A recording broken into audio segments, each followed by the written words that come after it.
Magandang hapon po sa lahat ng aming mga kaibigan. Muli hong bumabalik ang inyong mga lingkod. Ako po si Ponch. At Glenn, Para po sa programang Bayan at Biblia. Sa pagkakataon pong ito ay muli niyo hong maririnig ang mensahe mula po sa ating bayan at syempre ang pabalita mula sa banal na kasulatan. At para po sa araw na ito ay ating pong tatalakayin na may kinalaman po sa pangangailangan ng taong bayan. Philippine as top rice importer, no cause for panic. At syempre, idudugtong po natin ang price increase sought for 43 food products. Ito po ay mula sa The Philippine Star. So sa mga bahagi pong ito ay ating bigyang pansin ang paliwanag po ng inyong lingkod. Partner Glenn, anong masasabi mo rito?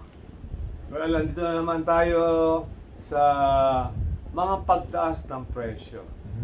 No, sa mga nakaraang partner ay tumaas yung sa bawang, rice. Pero maraming nabahala dito nung naglabas ng projection ang United States Department of Agriculture na for the 2023-24 marketing cycle ay ang projection nila ay we will be importing a lot of 3.8 million metric tons of rice for those 2 years. But So maraming nababahala, no? Sabi naman ng ating government agency ay huwag mabahala. Dahil last year, compared to last year, we have imported 20 to 25% of our rice requirements. No, we imported. So hindi naman ibig sabihin we're importing all. No? Nag-i-import tayo ng 20 to 25% of our annual rice requirements. Pero this should still be a cause of concern. Kagaya ng nabasa ko sa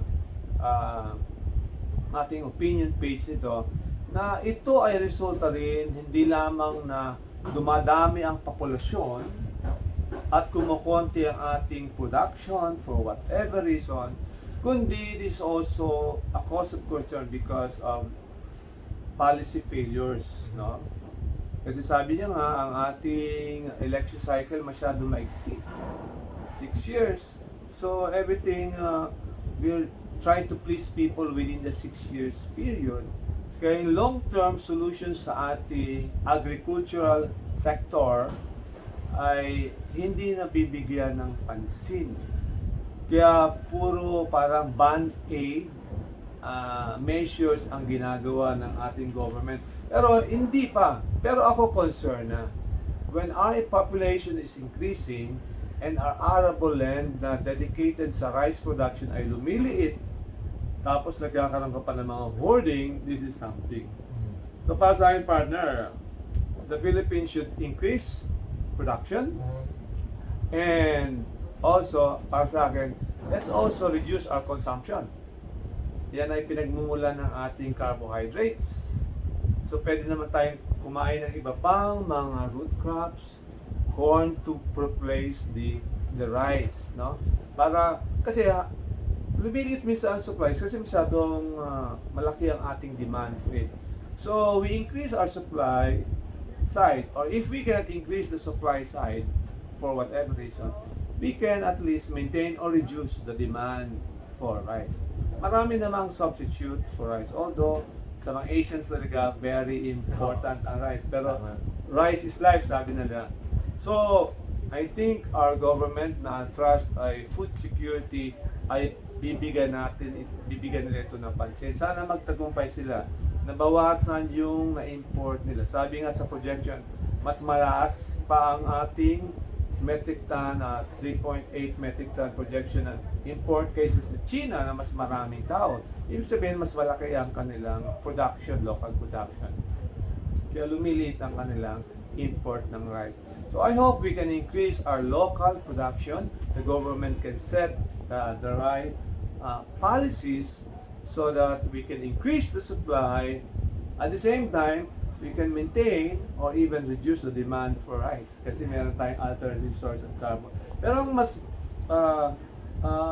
bibigyan ko ng pansin din, partner, itong price increase sought for 43 food products. Wow. So, nababahala Dami naman ng niyan, mga ah. kababayan natin. Kasi 43 food products. Magbigay ka nga ng ilang produkto, ano ba yung mga produkto Well, yan? unang-una, partner, ay tataas kasi na naman ang petrol. No? Next week, may mga malalaking pagtaas naman. At going to December, winter sa ibang bansa, tataas na naman ang petroleum. Sa ibang bansa, tataas ang kanilang demand. So, bibili ng mas mataas na presyo per barrel ng crude oil. So, lahat ng dependent sa production dependent on fossil fuel, transportation dependent on fossil fuel, apektado lahat yan. For example, partner, yung paggiling ng rice, dependent yan sa machine, ano? Eh, binibili mo yung gasolina o diesel pagpapatak mo. So, mamahal yung meal niyan. Eh, yung mga rice natin, mechanized halimbawa, kailangan diesel. They will use hand tractors. Lalaas ang production cost, ang input cost, tapos yung fertilizer. Alam mo, ang marami input dyan ay galing din sa ating mga crude oil, no? Tapos pag dinala yan sa ating palengke, tataas yung transportation cost. Pag tumaas lahat ng mga pati lata, no, yung paggawa ng tin sa ating mga sardines, tataas lahat ng input cost yan, production cost, pati transport cost, tataas lahat. Eh kung itong mga 43 food products na to, basic sa atin. So ang ibig sabihin ito, yung kita natin ay most of it will just be for to cope, to meet inflation pressures. So maliliit na yung ating siguro pang bakasyon. Baka hindi na tayo bibili, pupunta sa mall. So it will also dampen our consumption. Eh tayo ay consumption-driven economy. So baka bumaba naman ang consumption natin, babagsak o hihina rin ang business sa ibang section. So economy natin overall will also slow down. So our economic growth will also slow down. So baka 5% na lang per annum, maano pa yan, optimistic yan. So ito lahat, partner, ay nangyayari sa ating bansa dahil marami nangyayari problema sa mundo. International, it affects us. So I think the Philippine people has to make adjustments. If you can reduce your consumption of non-essentials, much better. Increase also your savings, much better. So sana tulungan natin ang gobyerno sa pag-solve ng mga deficiencies sa ating commodities like rice and also sa petroleum. Petroleum, imported lahat eh. At least yung rice, let's say 75% ating locally produced, pero petroleum imported. So tulungan tayo, let's work with the government to help mitigate the effects of these price increases, including rice. Yun lang, partner, ang take ng bayan. Okay, thank you amigo sa iyong pagbibigay liwanag po sa mga pangyayari ngayon sa ating bayan. Alam niyo, napakahalaga po talaga ng tinatawag nating food security. In fact, kasama po yan sa basic needs ng isang tao, hindi lamang sa bansa natin kundi sa buong mundo. Kasama yan sa unang mga pangailangan. Ang sabi nga nila ay food, shelter, and clothing. Ano po? Kaya syempre, ang bawat bansa ay gumagawa po ng paraan para mabigyan ng pansin ang tinatawag nating food security. Pero alam niyo, maliwanag din po ang sinasabi ng banal na kasulatan na sa kabila ng lahat ng pangailangan natin ay merong isang Diyos na siyang tumitingin po sa kanyang bayan, sa kanyang mga anak. At nangako ang Diyos natin na siya ang magsusupply ng ating pangailangan. Amen? Amen. Pansinin po natin ang sinasabi sa banal na kasulatan. Dadali ko po kayo sa aklat ng Pilipos. Sa bagong tipan po ito, Philippians 4:19. Okay? Inyo bang hawak ang inyong mga banal na kasulatan? Philippians 4:19. May maganda pong sinasabi rito ang banal na tala. tungkol po sa pag-supply po ng ating Diyos sa lahat ng ating mga needs o pangangailangan. Ang sabi dito ay ganito. Okay. Ayan. And my God will meet all your needs according to His glorious riches in Christ Jesus. Ang gandang pangako, ano po? Maganda part ng isang translation, may supply, ano? Yeah, supply yung isang isang version nito. And my God will supply, will supply all your needs according to His glorious riches in Christ Jesus. Alam niyo, ang Diyos natin pinaglingkuran na isang mayamang Diyos. Hindi pa Amen. tayo humihingi, ay alam na po niya ang ating pangangailangan. Kaya nga kung papansinin niyo ang sinabi ng ating Panginoong Jesus sa Mateo 6:25 hanggang 34, sabi niya rin ay huwag kayong mag-alala kung ano yung kakainin, kung ano yung dadamtin. Ang gagawin niyo lamang ay tumingin kayo sa langit na kung saan nandoon ang mga ibon o sa parang na kung saan nandoon ang mga liryo. Sino nagpapakain sa ibon? Sino nagdadamit sa mga liryo? Ang sabi doon, ang ating Panginoong Diyos. Kaya nga po ang sabi ng banal na kasulatan, kung paano si God ang nagsusupply ng lahat ng ating pangangailangan, ano ang gagawin natin? Anong bahagi natin? Sa Kanya pala galing ang lahat eh. Mateo 6:33, ano pong sabi doon? But seek ye first the kingdom of God and His righteousness, and all these things shall be added unto you. All po yan, lahat ng pangailangan natin. Kaya napaka-importante na tayo po ay sumangguni sa Diyos, lumapit sa Diyos, hanapin natin ang Kanyang kaharian, hanapin natin ang Kanyang katuwiran. At ang pangako naman ng Diyos, I will supply all your needs. Amen? Praise God. Wow, praise the Lord, ano po? He will supply all. Yes, all of our needs. Kaya, imbes na tayo po ay mag-worry, anong gagawin natin? O, pansinin nyo ha. Sa Philippians 4 pa rin po. Ang sabi dito sa Philippians 4, verse 6. Ito ang sabi dito. Do not be anxious about anything, but in everything, by prayer and petition, with thanksgiving, present your request to God, and the peace of God, which transcends all understanding, will guard your hearts and your minds in Christ Jesus. Kayo ba ay puno ng kabalisaan?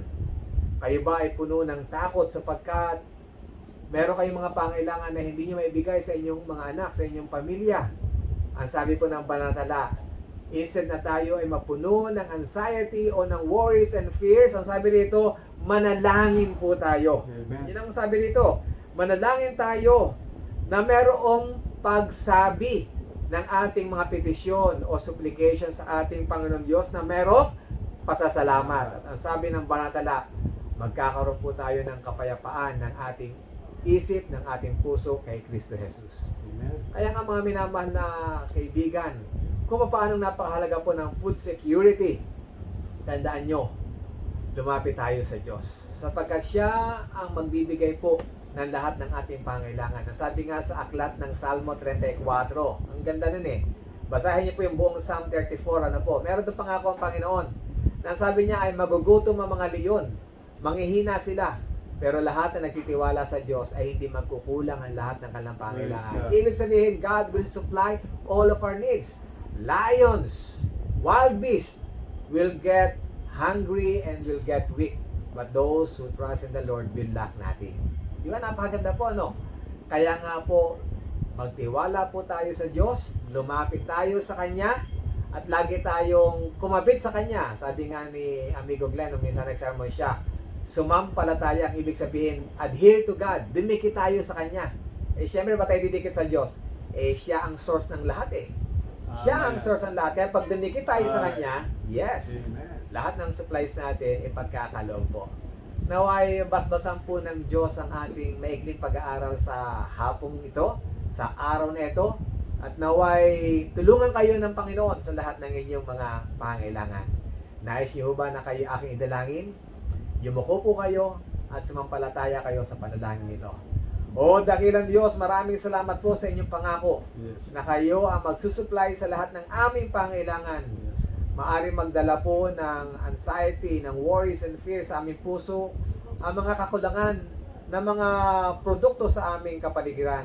Subalit Panginoon Diyos, alam po namin kayo alam po namin na kayo ang great provider, great sustainer. Kaya nga po sa mga oras na to, amin po tinatagubilin ang aming mga sarili. Basbasan niyo po ang aming gobyerno sa kanilang mga panukala para mapabuti ang tinatawag na pangailangan ng taong bayan at masuplayan po ito. At naipasbasan niyo rin po kami na inyong mga anak, o Panginoon Diyos, ang laging sumampalataya sa inyo. At nawa ang basbas niyo maranasan naming lahat. At kung sa po kami nagkamali, nagkasala, patawarin niyo po kami sa pangalan po ni Jesus. Amen and amen. So sa pagkakataon pong ito ay muli nagpapaalam po kami at nagkapasalamat po kami. Ako po personally sa aking pamilya na nandun ang suporta at panalangin. At sa lahat po namin mga major sponsors na patuloy ang pag-alalay po sa aming programa. At syempre, sa dakilang Diyos na siya nagbigay po ng lahat ng buhay, panahon, lakas at karunungan para po magpatuloy ang ating gawain. Partner? Maraming salamat kaibigan sa patuloy mong pagtangkilik sa programang Bayan at Biblia. Please press like, subscribe, and share this episode with your friends. At panoorin mo ang buong episode para lalong maunawaan mo ang mensahe itong episode na ito. Maraming salamat sa aking family for their moral support. Maraming salamat sa Travelite Ministries. Yan lang, para. Okay. So mga kaibigan, muli hong namamaalam ang inyong mga kaibigan. Ako po ang inyong lingkod, si Ponch. Glenn. Para po sa programang Bayan at Biblia.